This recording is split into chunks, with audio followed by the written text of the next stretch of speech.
तो आज हम पढ़ेंगे किरचॉफ के नियम।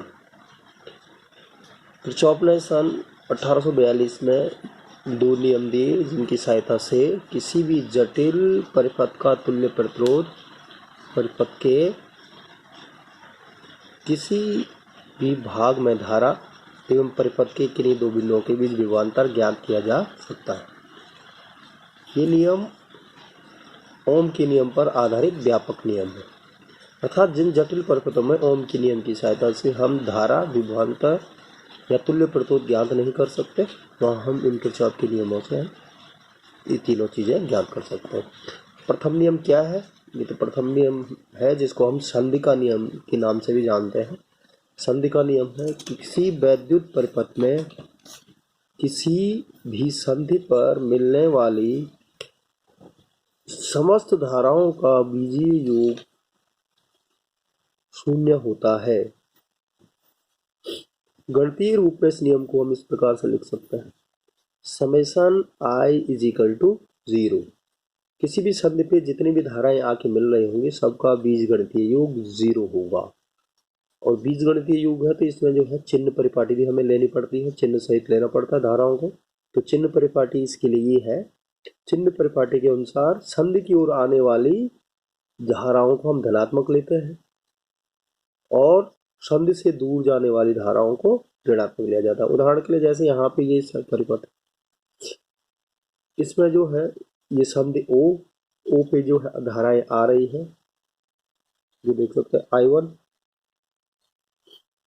I2 और I3 की धाराएं संधि की ओर आ रही हैं, तो इनको हम प्लस लेंगे। और I3 और I4 संधि से दूर जा रही है, इनको हम नेगेटिव लेंगे।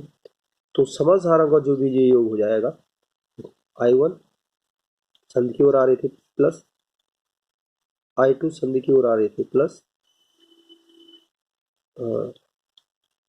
सॉरी I5 आ रही थी, I3 और I4 संधि से जा रही है, तो I3 माइनस, I4 माइनस संधि से दूर जा रही है, I5 संधि की ओर आ रही है तो प्लस इज इक्वल टू 0।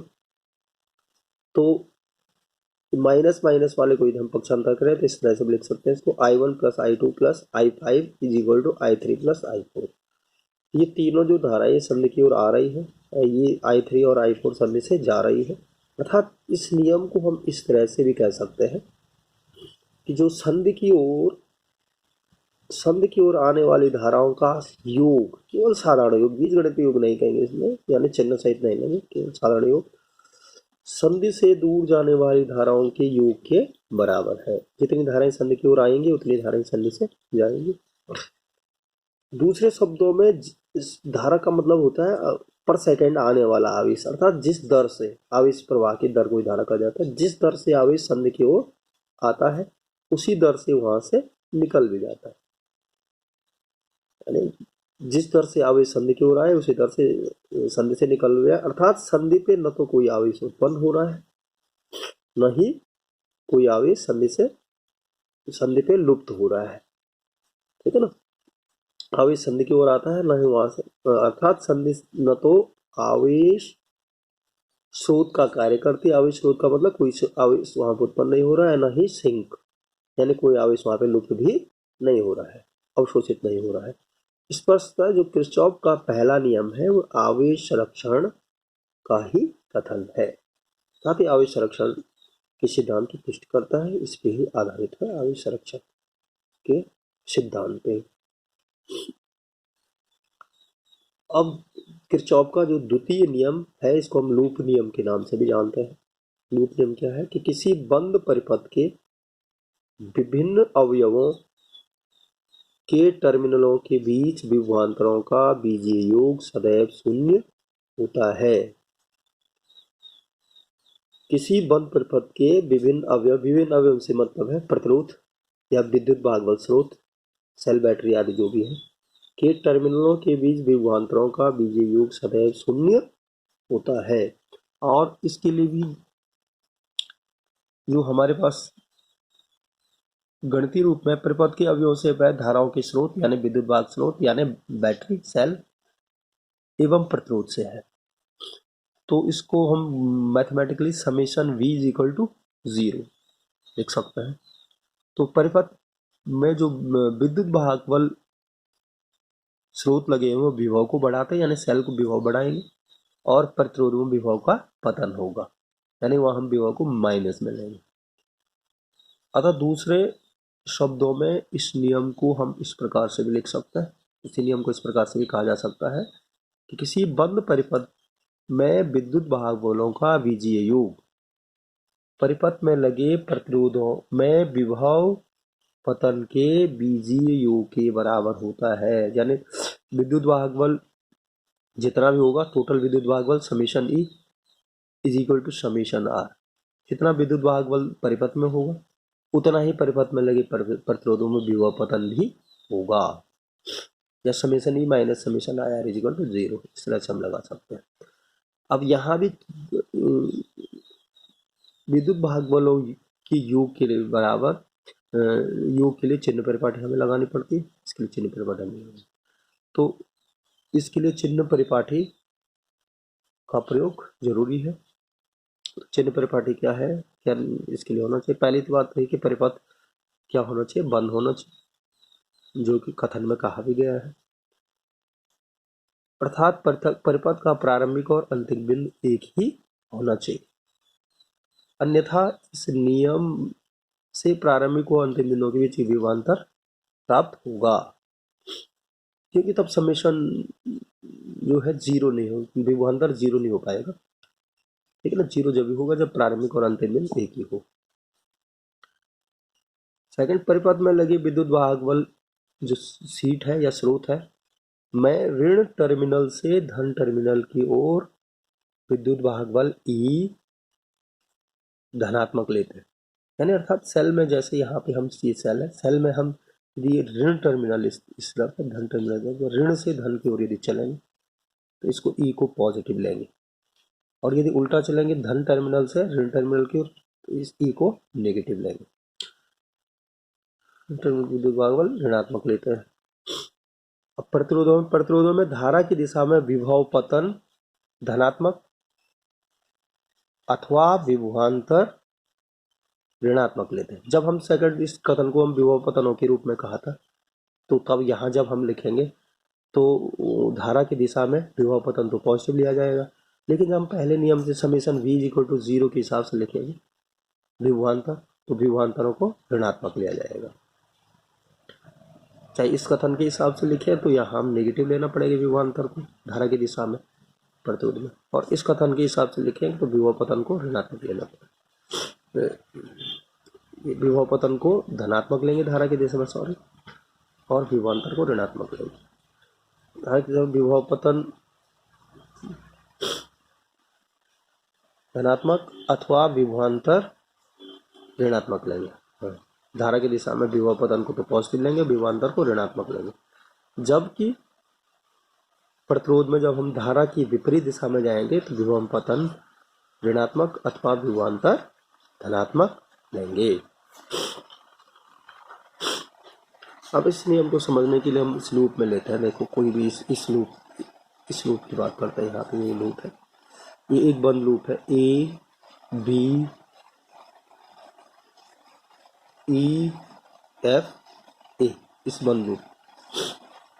इसमें हम कोई एक आर्बिट्रेरी डायरेक्शन ले लेते हैं चलने के लिए आर्बिट्रेरी, जैसे यहाँ पे डायरेक्शन ली गई है क्लॉकवाइज डायरेक्शन ली गई है क्लॉकवाइज, ठीक है ना। क्लॉकवाइज डायरेक्शन में किसी एक बिंदु से हम चलना शुरू करेंगे, देखेंगे इसमें समस्त विद्युत वाहक बल कितने आ रहे हैं, उनका बीजगणित योग करेंगे, ठीक है ना, और फिर समस्त प्रतिरोधों में विभव पतनों का बीजगणित योग करेंगे, समीशन आई आर करेंगे। तो मैं यहाँ पे आप करके दिखाता हूँ।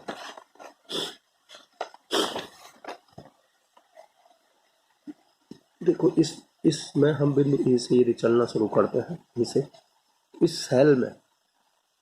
सेल में हम यदि क्लॉकवाइज जाना शुरू करते हैं तो सेल में हम विद्युत भाग ये धन टर्मिनल से ऋण टर्मिनल की ओर जा रहे हैं, इसका विद्युत भाग पर ऋणात्मक लिया जाएगा, यानी इसका विद्युत भाग बल हो गया, यदि हम समेशन ई पहले निकालें, summation E is equal to विद्युत, इसका विद्युत भाग बल होगा माइनस ऑफ E1।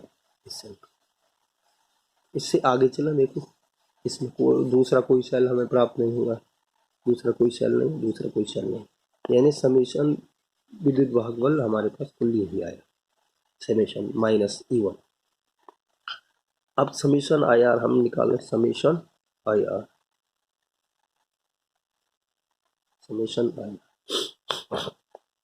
यहीं से हम चलना शुरू करें प्रतिरोधों में, प्रतिरोध में समीशन आया, प्रतिरोधों में धारा, यहाँ हम कहाँ जा रहे हैं, धारा की विपरीत दिशा में जा रहे हैं।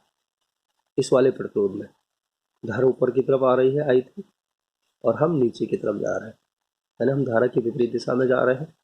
तो यह विभव पतन जो हम लेंगे क्या लेंगे, ऋणात्मक लेंगे, चिन्ह प्रकार के अनुसार। कि माइनस साइन के साथ आएगा और इसका गुणनफल होगा आई आर, विभव पतन है ना, I into R3 into I3, तो ये हो जाएगा माइनस I3 R3। आगे चलेंगे, यह कोई प्रतिरोध नहीं है, इसमें आए, इसमें भी हम धारा की विपरीत दिशा में जा रहे हैं, धारा नीचे की ओर आ रही है I1, हम ऊपर की तरफ जा रहे हैं, तो ये माइनस में लिया जाएगा, तो माइनस I1 R हो जाएगा, माइनस I1 R। तो क्योंकि किरचॉफ के दूसरे नियम से हमें पता है कि summation E is equal to summation I R, इसके हिसाब से हमने चिन्ह परिपाटी लगाई है। सेकंड का जो था समीशन E माइनस E1 और summation I are minus I3 R3 minus I1 R। देखो माइनस माइनस कॉमन लिया जा सकता है, इसमें भी, इसमें माइनस साइन से इंटू करते हैं तो माइनस माइनस का प्लस हो जाएगा, ये माइनस माइनस का प्लस हो जाएगा और ये माइनस माइनस का प्लस हो जाएगा। तो इस तरह से हमें एक इक्वेशन मिल जाएगी, ठीक है ना। इसी तरह से हम इक्वेशन इस दूसरे रूप के लिए भी प्राप्त कर सकते हैं, B C D E B, इसके लिए प्राप्त किया जा सकता है। आप लोग देख सकते हैं यहाँ से भी हम यदि इसी क्लॉकवाइज डायरेक्शन में चले, इसे डायरेक्शन एक्टिविटी होती है, हम एंटी क्लॉकवाइज भी चल सकते, यहाँ भी हम एंटी क्लॉकवाइज डायरेक्शन में भी चल सकते थे, रिजल्ट हमारे पास यही आता है। यहाँ हम इस डायरेक्शन में चलें तो हम जाएंगे, ये सेल विद्युत भागबल नेगेटिव टर्मिनल से पॉजिटिव की ओर चलेंगे तो ये प्लस में लिया जाएगा E2, दूसरा कोई भी विद्युत भागबल नहीं है, तो समीशन E का मान किसके बराबर हो जाएगा, E2 के बराबर। यहाँ धारा की दिशा में, हम धारा की दिशा में जाएंगे तो धारा और विभवांतर का जो गुणनफल है I2 R2 पॉजिटिव लिया जाएगा, धारा की दिशा में जा रहा है, और यहाँ भी हम धारा की दिशा में जा रहे हैं, ये पॉजिटिव लिया जाएगा, तो यहाँ समीकरण हमारे पास बन जाएगी E2 बराबर I2 R2 plus I3 R3, ठीक है ना। ये दो इक्वेशन, और इन दो इक्वेशनों में हम देखेंगे कि हमारे पास वेरिएबल 3 हो जाएंगे, एक I1 भी है, I2 है, I3 भी है। तो तब हम किसी एक संधि नियम पे I2 I3 I1 I2 और I3 संधि नियम यहाँ पे लगा लें।